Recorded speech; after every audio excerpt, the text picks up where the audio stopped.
southbound. I tipped in Huntington. I was 3 hours on the docks last night, just over 3 hours. By the time I got back to the yard, it's gone 7:30. So 9 hours off. And back on the road and back up here. I got up here just about 9ish. I was supposed to be here for 8, but yeah, I can't perform miracles. And I'm supposed to be in Feltham for 10. Well, it's 10:35 and I'm only about 10 minutes out of fucking Huntington, so yeah, time travel. I've got to get into time travel mode now. So on the A1 southbound, it's a glorious day, another glorious day in paradise.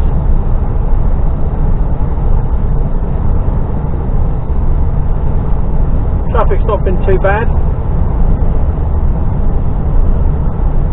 I came up a slightly different way. I came up via the M25 and I went all the way down the south, well, all the way.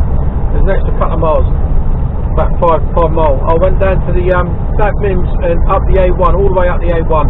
But I'm going to cut back across country, and the reason I did that on the way up is because of the amount of traffic heading north towards Northampton and Milton Keynes and all around there, and the roadworks is normally really busy in the morning, so that would have probably delayed me.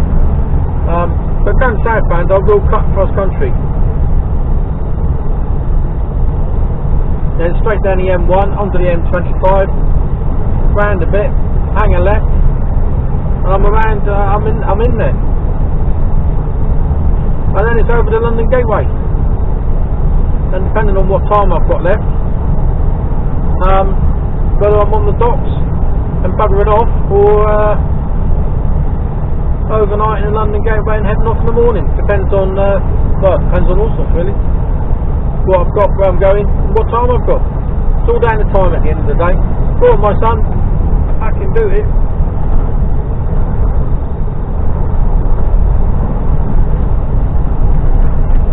Oh, he's slowing down.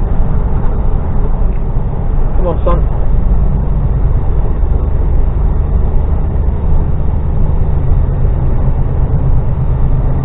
You're likely to pick up the speed again in a minute, aren't you? Maybe not.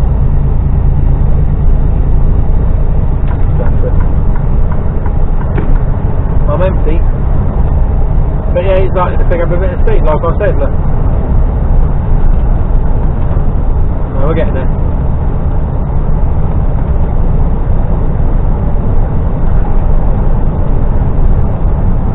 Saw my mate while we were tipping, he was in there as well. He was waiting to unload. I got in there first, and then they bumped him and got another bloke in.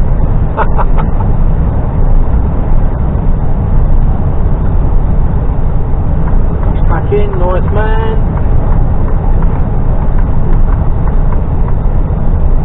So I've had all my brakes. I've had a break. I'm ready to go again now.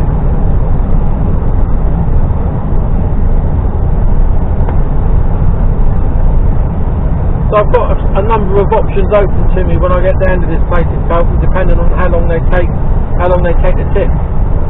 If it's not very long, I'm in and out. Work tip, reload actually. If it doesn't take too long, I can scoot straight round to.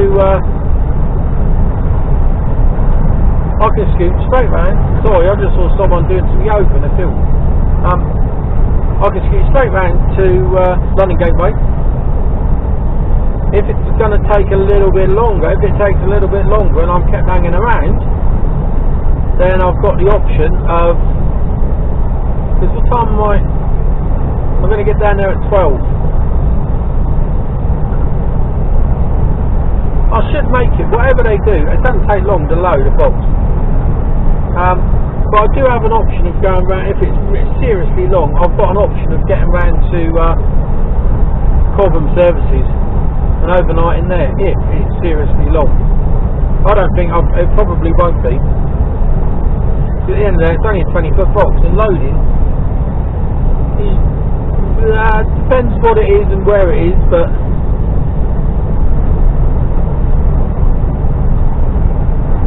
Where I'm going at the moment, I think it's going to be groupage, I suspect. I don't reckon it'll be just one lot of cargo. Never been here before. That's what I'm surmising by the company name.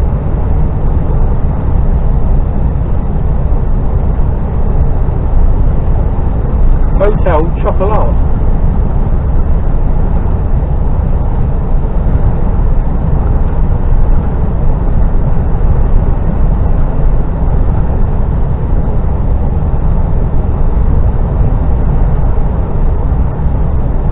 Shiny trailer.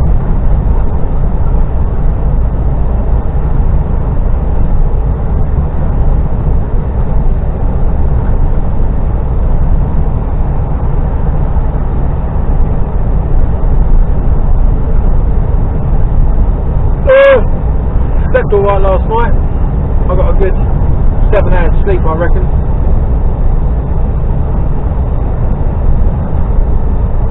Needed it, I tell you. I was knackered.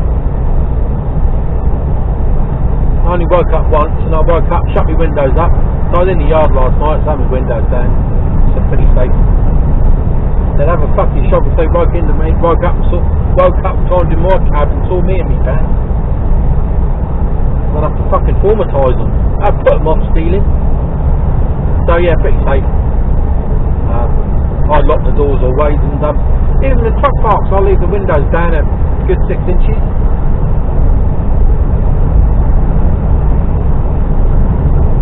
Yeah, they can't exactly reach in. They'd have to fucking climb up somehow. I need to get over. Come on in. Come on, little purple car. There you go.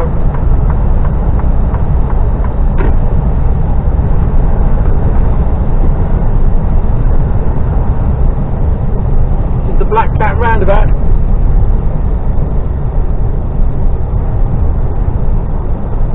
See the big black cat on the roundabout?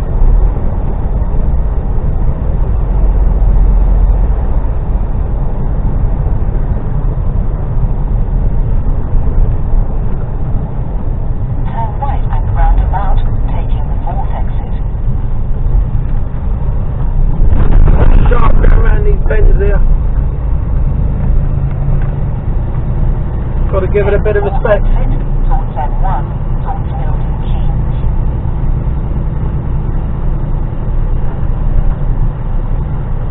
Good.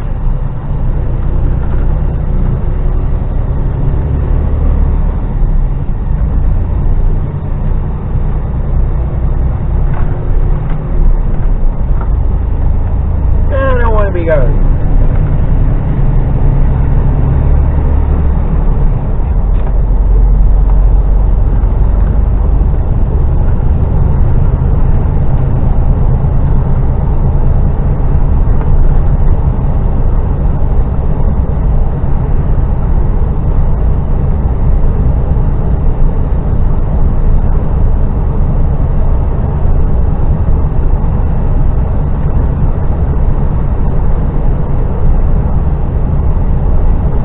Someone a bit, not straight the other day, but I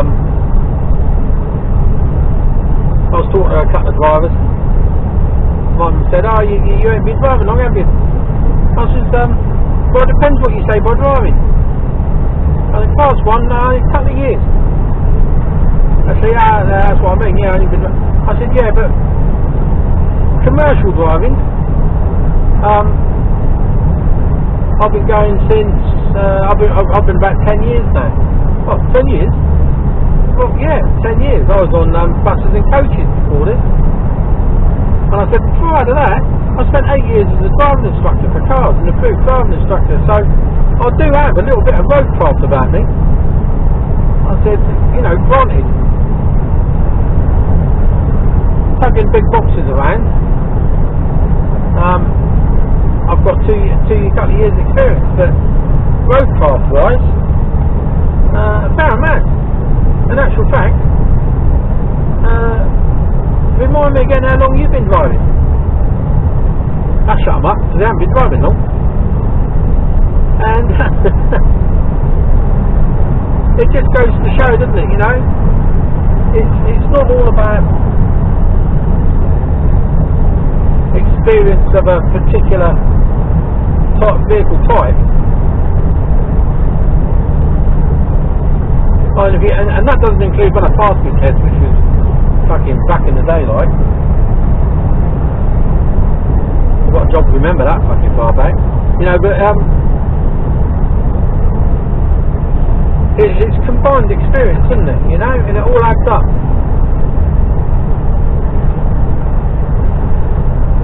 And certainly being an ex-driving instructor, it gives you a greater appreciation of things to look out for and what to, and you're always one step ahead. Well, I like to think so anyway, when I'm on the ball, that is, and I'm not absolutely shattered. You know, when I'm on my game, I'm one step ahead of it, and because you have to be when you're a driving instructor. And that is one job I thoroughly enjoyed. I really enjoyed being a driving instructor. And the only reason I left was the lack of money.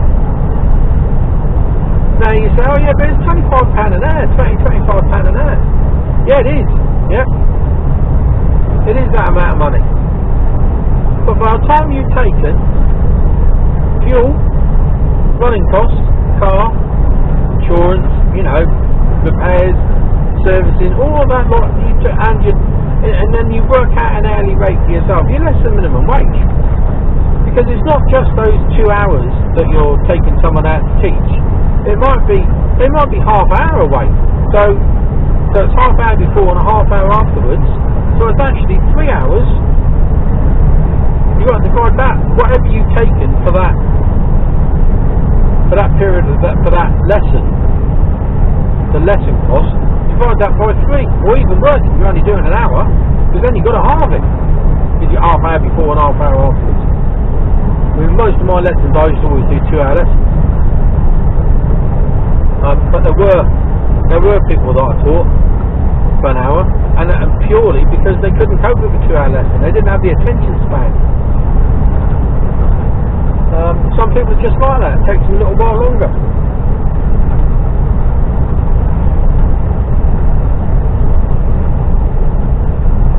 So, you know, my income was dwindling. I was working a lot of hours. I was teaching a lot of people, and I was pretty good at what I was doing. I was a grade 5 instructor.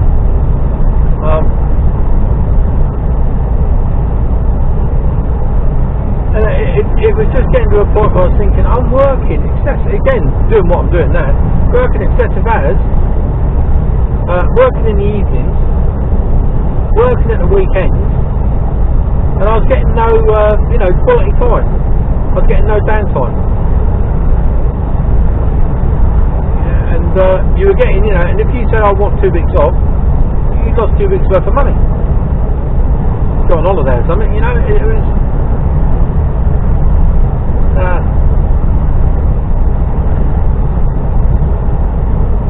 So I eventually I got my keys on there, which is a shame because the teaching element I absolutely loved. It was such a buzz getting someone through their test, teaching someone to go from having got a clue to being, I'll be happy to sit in the back with them while they're driving. And I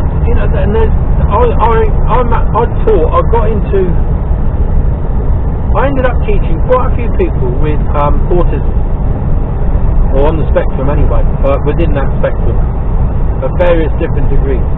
And once you teach one person with that, you tend to find that you teach several more. Coming out, because the parents talk, and they go, oh yeah, and they all know other kids of a similar sort of age, because there is a little bit of a network going on these days. And I taught quite a few people with that were on the spectrum, and that was a challenge. So rewarding. It was really good. I had a couple of people that were, I would quite happily sit in the back with them. I'd sit in the back with them all day while they drove around. But it comes to the day of the test, and it was the nerves that got the better of them. One was got to the test centre, she was so bad, she went out with the examiner, you know, because you wait in a room, you remember what it's like? You wait in a room, the examiner calls your name, you fill in a bit of paperwork, sign to say, they check your licence, they sign to say you are who you say you are, they go outside, they do a few, you know, do the show me, tell me questions, and then get you in the car, get you under the way, you know, a little brief as to what's going to happen, and there she sat, didn't turn the engine on, opened the door, flew up. That was the end of the test. She didn't want to do it anymore. Yeah, what can you do? She didn't even get out of the car park, poor girl. But we eventually got, I think she failed another couple of times, purely down the nerves, nothing else. Her ability to drive was absolutely fine. You know, there was nothing wrong with her driving. But on the day of the test, fall apart. And I had another lad like that as well. On the day of his test, he'd get so uptight and wound up that it was almost like he couldn't drive. And which was a shame. And eventually, once he passed, and I did pass bus with him a little while later on, and he'd like been driving for years. Absolutely spot on. He'd got his confidence was up. He was relaxed, and he was like, and the worst thing was, he was like that in his lessons. But it come to the day of a test, and fell apart.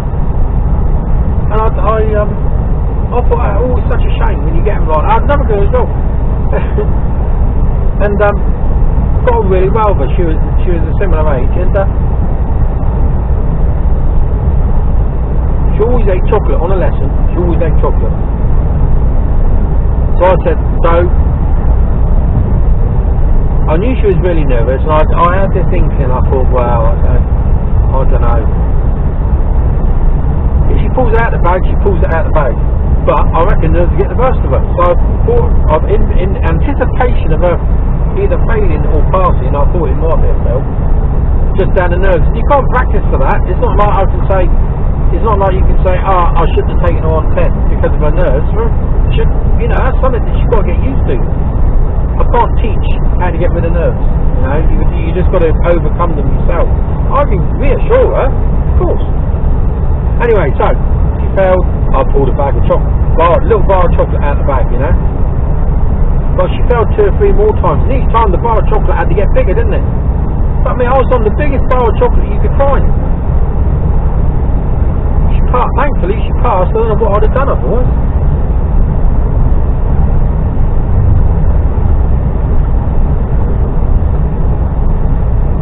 Yeah, I had some good times teaching. I really enjoyed it.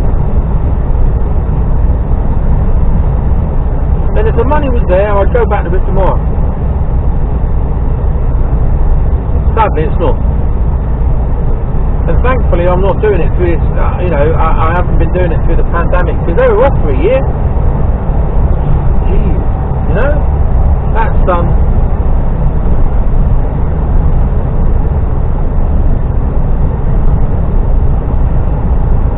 that would have been a big dream. And you always got, you know, you always, when you're self-employed in a one-man band, you always, you know, to mitigate your tax liabilities, you're putting through quite a bit of expenditure, so it makes it look on paper that you're really not making a great deal of money, which is fine under normal times. But the problem that a lot of these self-employed people have had at the moment is they've been, you know, the accountant has been doing his job, i.e. making sure you pay the correct amount of tax, but also taking into consideration your expenditure as well, so it minimises your tax liabilities, which makes your income look slightly low. But when it comes to getting grants and stuff like that, you go, well, what's your income? Well, bugger all, because my accountant's been on the ball. Well, you're going to get the best end of bugger all then, because look, you ain't earned nothing. You want a percentage of what you earn? Well, you didn't earn anything, did you? Yeah, and it sort of backfires a little bit. And a lot of self-employed people have been caught out during this pandemic because of that. And you got right kicking the knackers.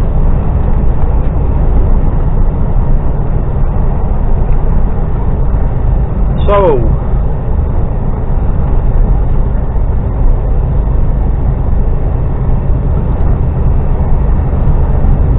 yeah, becoming a driving instructor is quite. But when I took it, which was a good, when did I take mine? Back in early, I don't know, 2001, 2002, something like that. Maybe 2000, I don't know, maybe 3 or 4, I don't know, early 2000s anyway. There was 3 parts to the test. There was a multiple choice questions, of which there was 100 questions, and I think you had to get something like 98% right. So you're only allowed to get 2 wrong.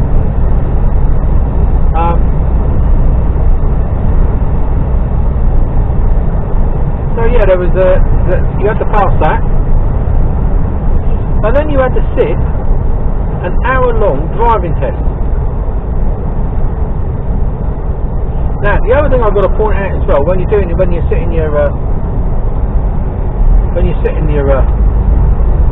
my speed slowed down then, the cruise control knocked itself on. When you're doing these exams, you only get 3 chances at each one. So on the third go, if you fail it twice, on the 3rd go you've got to pass. Because if you don't,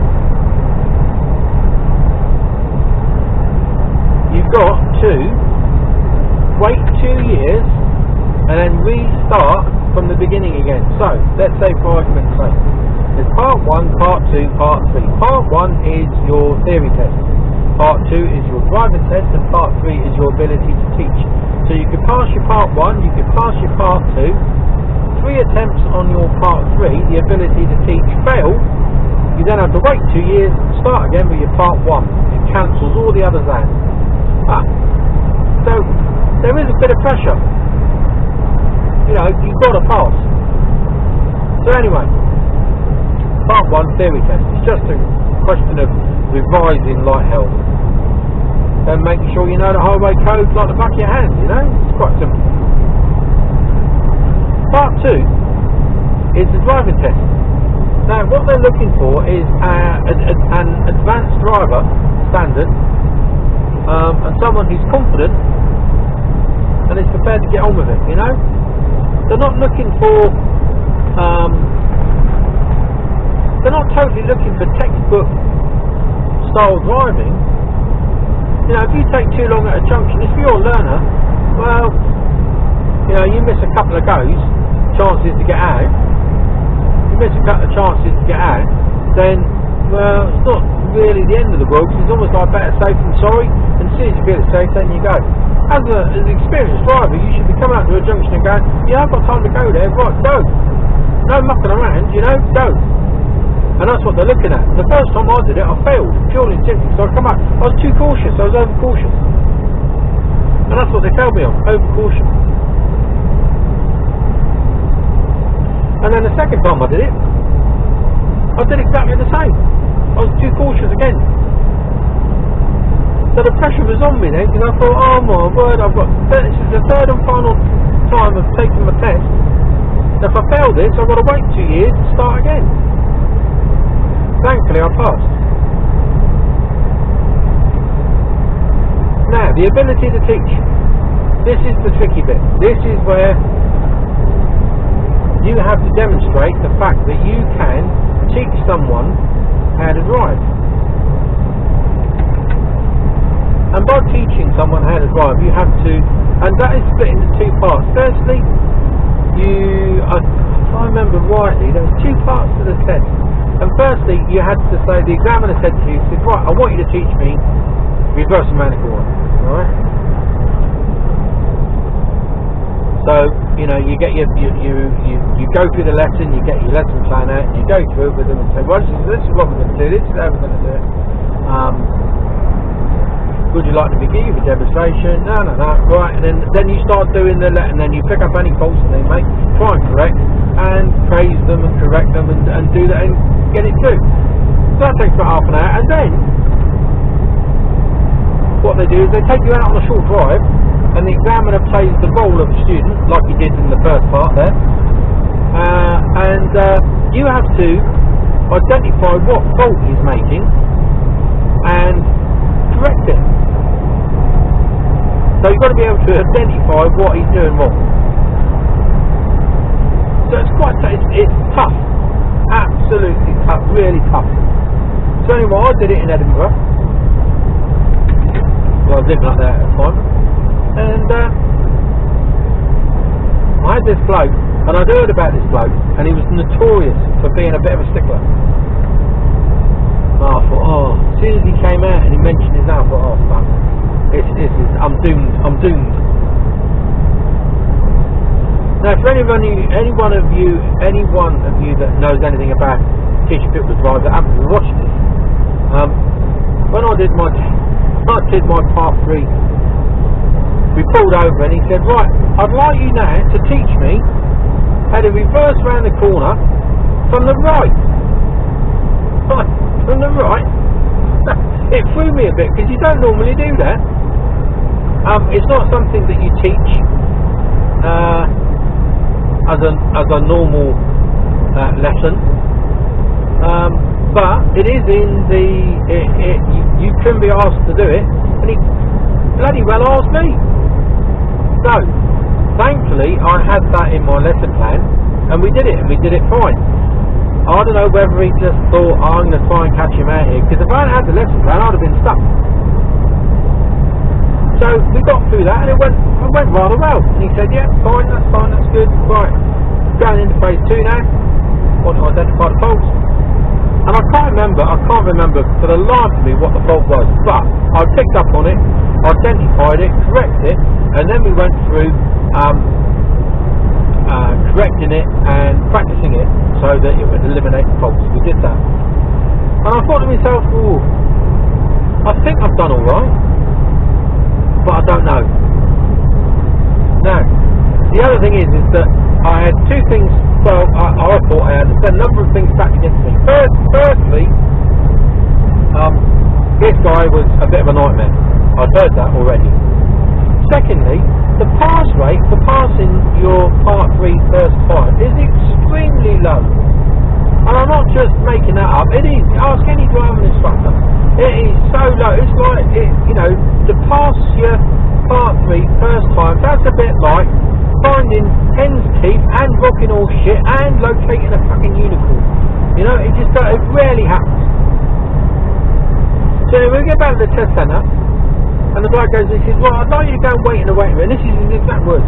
I'd like you to go and wait in the waiting room, and I want you to have a long, hard think why you want to become a driving instructor.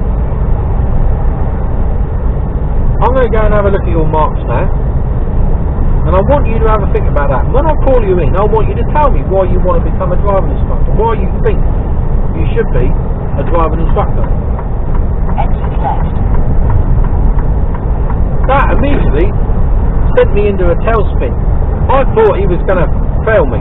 No question of a lie, Why do you... I want you to have a long hard think about why you want to be a driving instructor. I thought he was going to just do me there and then. Say, no, you've got no chance, fella. Go away and don't bother coming back. That's what I thought was going to happen.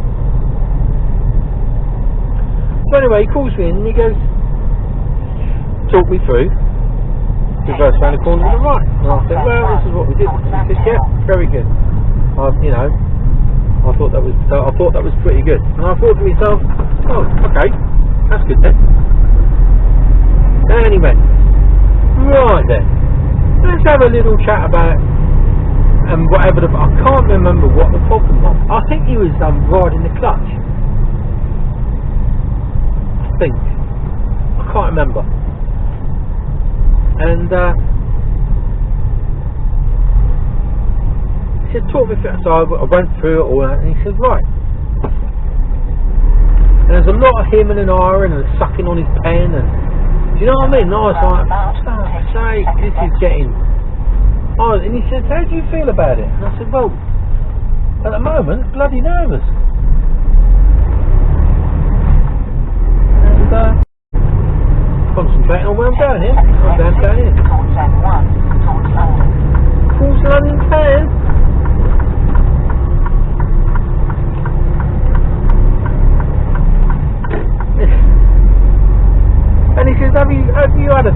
why you want to become a driver. And I said, well, yeah. And he said, well, you'd like to tell me. And I went, well, you know, and I went through the bits and pieces, right? And he said, well, I'm very pleased to tell you I'm accrediting you as a fully approved driving instructor. At that point, I nearly fell off my fucking chair. I could not believe. I think I had to ask him to repeat himself. And I was just totally gobsmacked. I couldn't believe it. It was just. I was in a state shock. I could not get it round my head. Now, my missus at the time was also a driving instructor. So I shook hands with him and went outside with the certificate and all the rest of it. Now, I phoned her up and I said, you never guess what? She said, oh, never mind, you know, you can, you know, reapply, blah, blah, blah. I said, no. I said, I passed. She said, who did you have? And I said, told him the name. And she couldn't believe it either. She said, no, you're winding me up. I said, no, seriously, I passed. No, she could not. It wasn't until I got home and showed her the pass certificate to say that I'd passed that she actually took it on board that I had passed. And she couldn't believe it either. Not that I was bad, but the chances of passing first time would, like I said, you know, you got more chance of waking up with a unicorn in your bedroom. You know, it's so rare.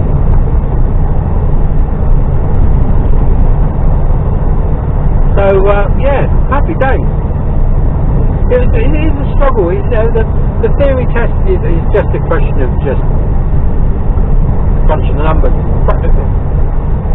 The driving test is nerve-wracking because you think you can drive. Everyone thinks they can drive, but you've got to be good. And they're looking for a different level altogether. And the third and final is being able to teach whilst being under pressure. And you know that, you know, these exams, if you said, you know, they will do whatever you tell them to do, and they will do it literally as long as it's safe to do so. And they will slam the brakes on and put you through the windscreen if you say hit the brakes. They will do that. They will do exactly as you say, because that's what a student could do.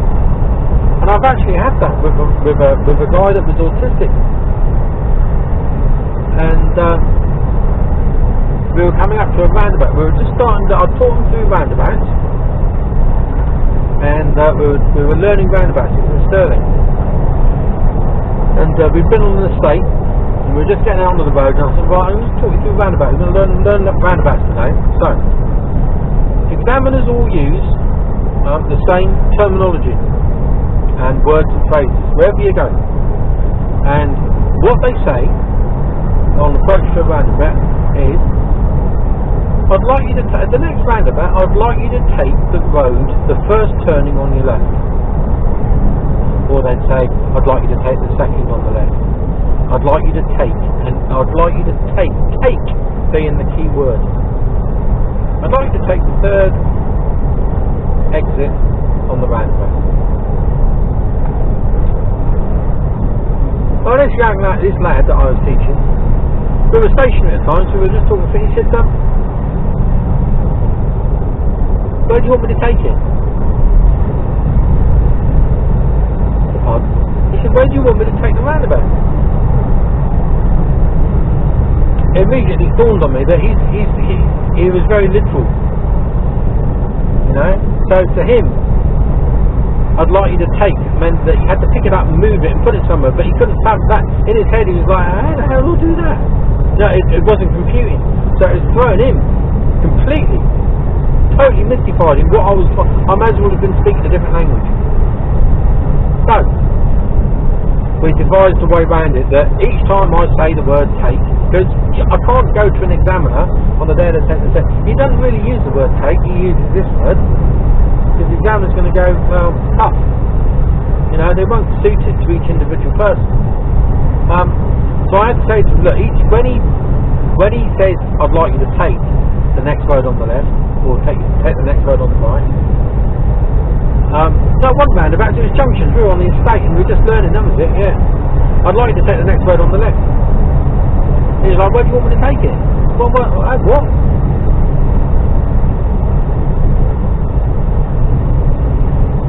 You know, and it was, I had to say to him, look, when I say take them, what I really mean is turn left, right? So you just turn left at the next junction. Oh, okay then. And once you told him that once or twice, so it was in his head, yeah, it's absolutely fine. Didn't have a problem with it, but you just had to think about all the words and how they interpret it, and it's different about how different people interpret different words. And if you're on the scale, then you've got to be really careful about the wording that you use. Bearing in mind that the wording that the examiners use is set in stone. That ain't going to change. So you need to think about that and how you're going to reinterpret that if, you know, it's supposed to be so that there's no confusion. However, no confusion for someone that isn't on the spectrum. Yeah, see what I mean? You know, I had one lad that I taught this one lad, and he was a really good driver. I only had to tell him something once.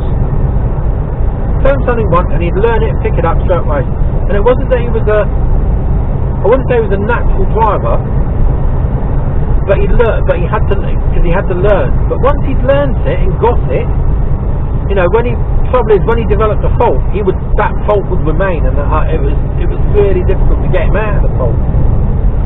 So,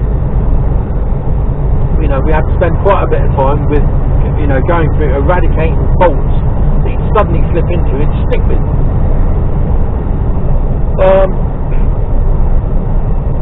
But he couldn't, you know, I remember him saying, you know, he talked to me about it. He said, no, I can't tie shoelaces. I can't tie shoelaces and I can't open tins with a tin opener. There's two things I can't do. I said, why's that? And he said, I just can't. There's too many things going on at a time. And it amazed me because he was a really good driver, and you have to be able to do multiple things when you're driving a car. Left foot, right foot, both hands, looking, listening, hearing. Yeah, he couldn't tie shoelaces. He had Velcro straps. Yeah, it's incredible. And I also found out through teaching lots and lots of people over the time that I was teaching people, was that musicians usually very good drivers. Good, roads fancy me around. Yeah, musicians are good.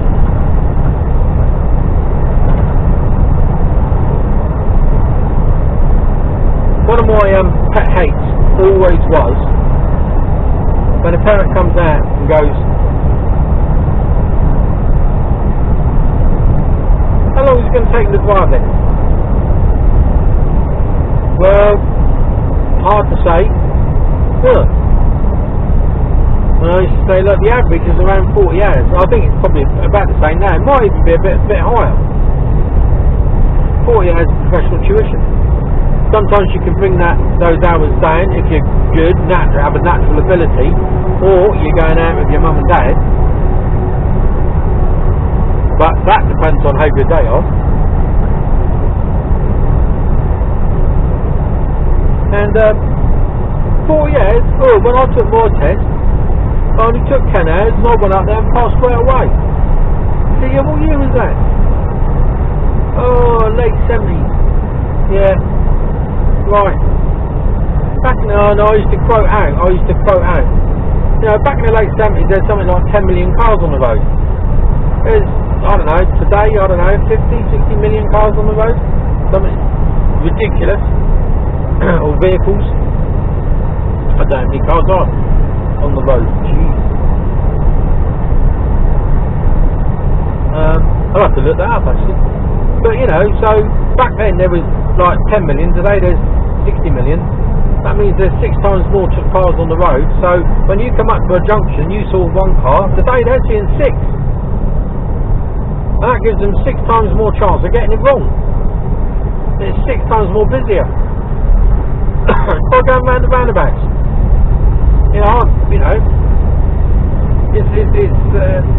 It's harder to pass your test these days due to the amount of traffic that's on the road.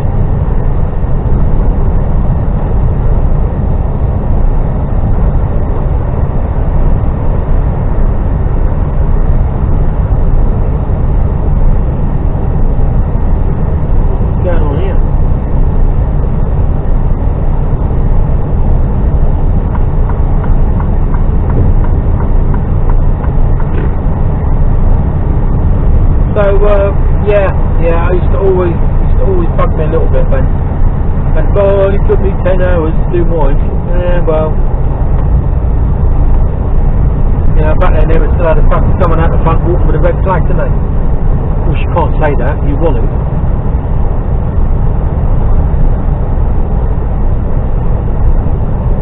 Or was my son told again? And you like to say to him because he thinks he knows it all and he's fucking useless and he won't listen to me. That's why your son's failed. Just the luck of the draw. I should just tell him straight. Sometimes you've got to be a little bit diplomatic because you want to carry on using you because that's where your income's coming from. But sometimes you just want to say, no, your son's a fucking knobber.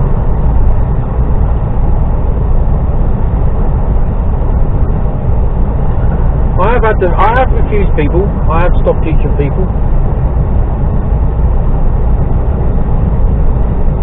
And one of them, I don't know, again, this is where I could become politically incorrect here, or be classed as a racist, but I'm just going to tell it how it is. Right, I had a phone call from a guy, I was up in Scotland, phone call from a guy saying, look, I've just moved into the area, I've been taking lessons, I'm fairly, how many lessons, I've done about 30 hours, and I thought, okay, he's done 30 hours, he should be not far off ready for his test then. He said, so I just need, like the finishing touch, and he's articulate, no problem at all, sounded very, and he was, I think he was in his 30s. I said, yeah, no problem at all, I'll come and pick you up. So I'll come and pick him up, and he introduced himself on the phone, and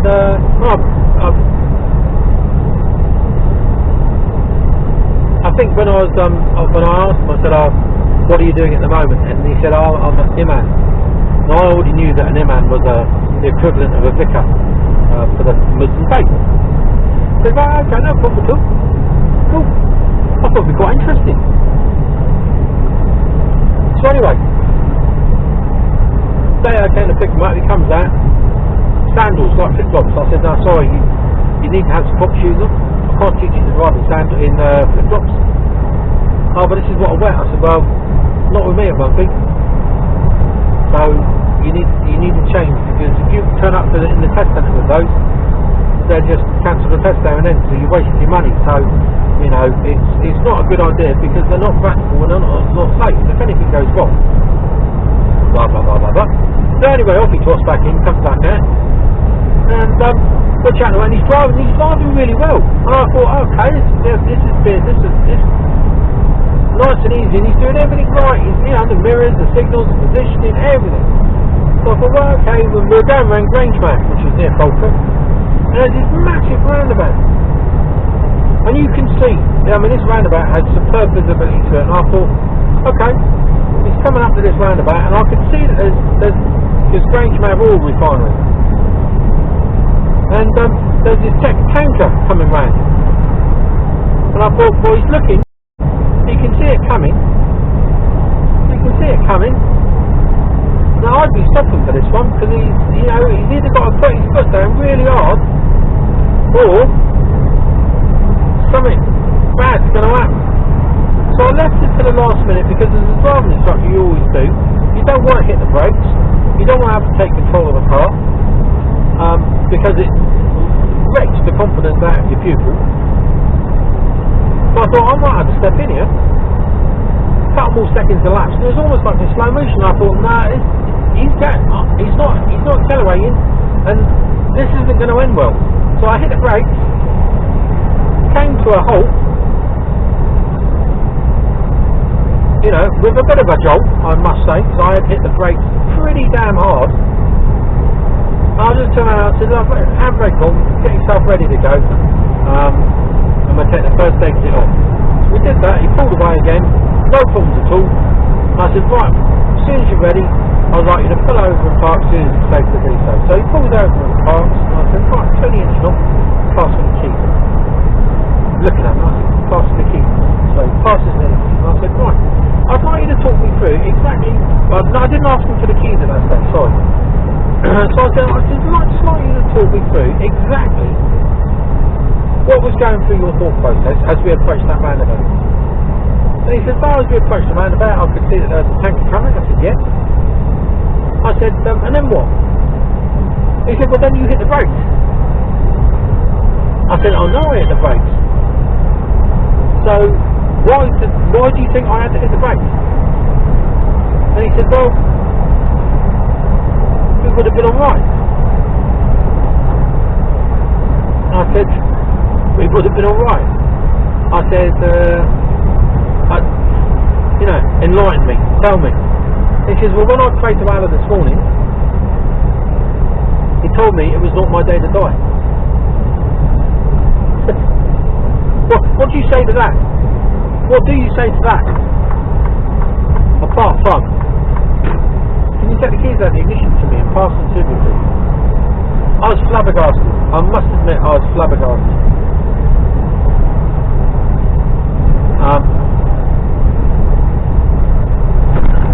I couldn't. I was not prepared to teach him. I thought that was. I admire anyone with faith, but that was. We would have hit it. That tanker would have hit us. I am in no shadow of a doubt. It may not have killed us, but it definitely would have hurt us. Well, would have hurt him because he would have hit him first. But it was a big roundabout, and he wasn't hanging around. You know, he was knocking on. He was knocking at a fair rate of knots, right? Because like I said, it was a big open roundabout. It wasn't like he was doing 5 miles an hour. He was probably doing 25, 30 on the straight as you come round, just before you start coming round. The roundabout 20, 25. You really don't want a tanker going in here. So I got the keys off him and I said, look, if you want to do is we'll swap over. I'm going to drive you back now. He's like, why? And I said, well, I'm sorry, but I can't allow what you did to carry on. I said, if you did that on test, the examiner would get out of the car and he would leave you there with my car. And then we'd have to make arrangements to get the car back. And I can't risk that. I can't risk taking you up for a test if that's the sort of thing that you are likely to do. And he said, well, and he couldn't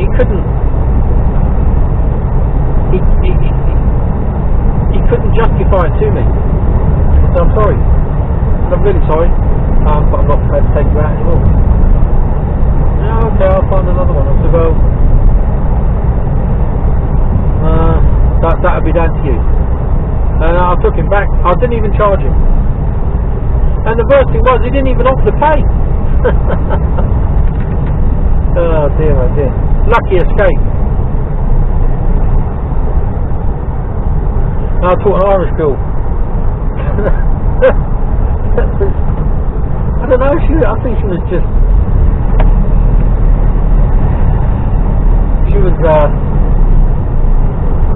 She had a fiery temper, I could say. And then someone cut her up or, you know, looked at her wrong, she was ranting and raving at him. Calm down. And then, you know, one time she came out and said, oh, I haven't got to go, can and I'll pay you when we're out. I'll stop at a cash point. Oh, okay, right. I haven't had a chance to get to the bank. Oh, okay. Get to the bank. I said, do you want to stop there? Oh, that's not my bank.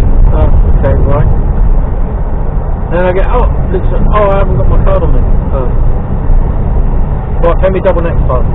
And it happens again. And he's going, no, I'm sorry, that is it. And yeah, she was mad. You do meet them. You do get them.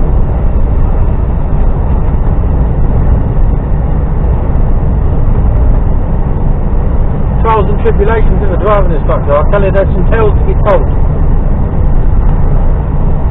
Oh dear, yeah. There's more, but I can't tell you.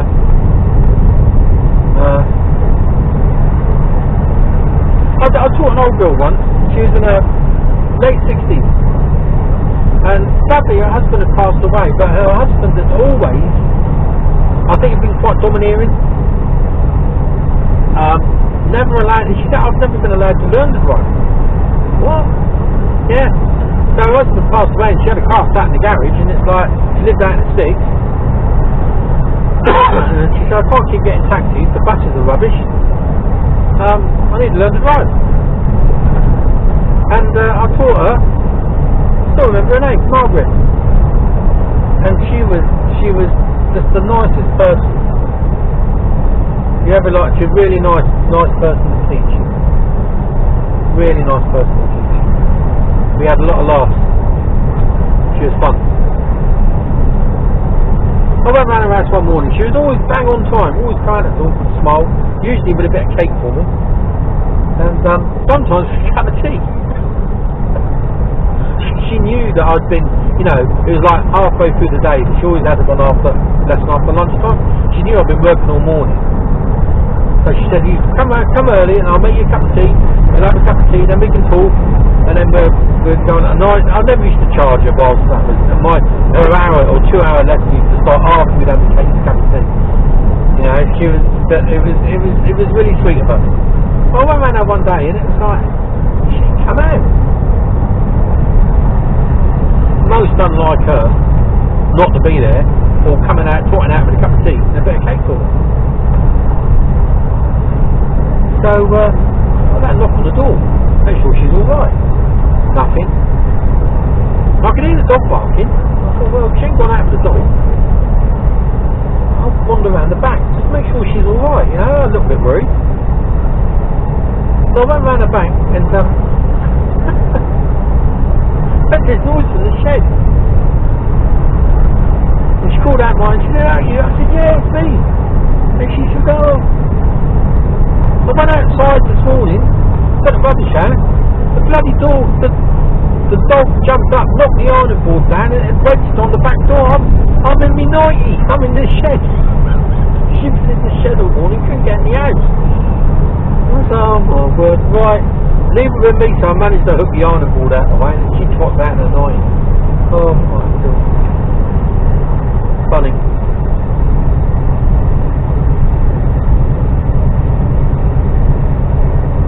It is, you know that film, there was a soft porn film, wasn't it? It was Confessions of a Window Cleaner, Confessions of a Driving Instructor. I'll tell you what, they weren't far off. I had a young lady, I'll tell you because it's like this, and she came out on the day, and her top was a basque, no joking, was a very short basque. That's what she was wearing. And when we were doing the reverse around the corner, they were nearly, well, popped out. Oh dear, oh dear. Trying to remain calm and composed was a tough gig. I did say to her, I said, I think it might be wise to wear something a little bit more suitable for driving. As politely as I could. I don't know what my exact words were, but blimey.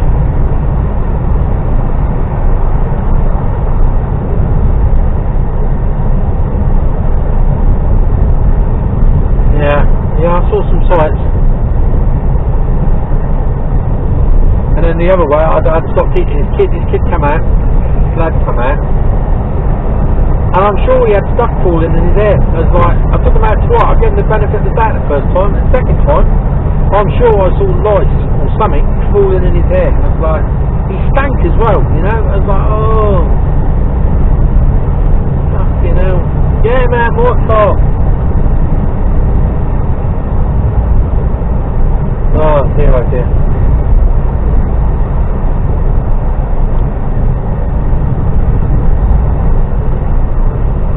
Yeah, I had some nice. I taught some nice people.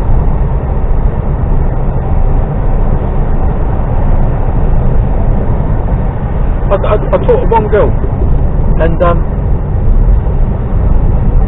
she started just after her 17th birthday, and I think her parents put a bit of pressure on her because they bought her a car. And I must have been teaching her for about 2 years, because to start off with she had the concentration levels of a gnat. There was nothing there. So we ended up doing 20-minute lessons. She only lived literally 5 minutes from where I lived. So I was quite happy. At the end of the day I said, right, go on with 20 minutes. And we'd chip away, and we eventually get it to half an hour, then we got 45, then we got an hour, and then we got to 2 hour lessons. And it took us ages to do it. And she was quite content with that, and she's quite happy. Because she just physically couldn't do any more. She just could not do any more. And I forget her name now. I can't remember her name. But I remember saying to her about, oh, what are you going to do when you know, what are you going to do? You're going to uni? Yeah, going to uni. I'm studying law. And it was about 5 or 6 years later.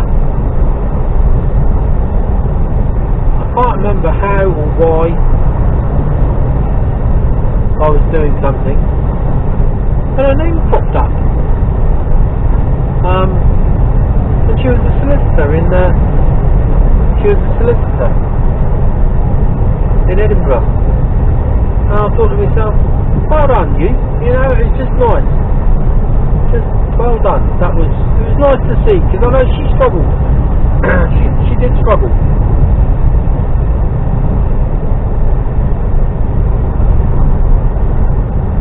And I taught a professor once as well. She was barking mad. Really good fun. Oh, what was her name? Oh, no, I can't. Even though I did, I couldn't. She probably still would professor now. And she was a professor of philosophy. And she used to come out with some really profound things. But it was really enjoyable to teach her. I think I got more out of the lesson than she did, to be honest with you. So that's the nice thing about it sometimes, isn't it? You know, when you can teach something and they're getting value for it, but you feel you're getting just as much value, then I think you've got to be doing something right. So anyway, that's us onto the M25. So that's Confessions of a Driving Instructor. There's plenty more stories, I reckon.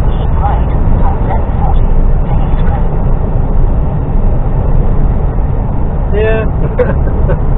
There's a few more. Oh my god. Right, so I'm just going to get around here, onto the M25, and we've got a few junctions to go down. About 25 mile away, not far. Should be there by about just after 12. Supposed to be there for 10, but how on earth is that going to happen?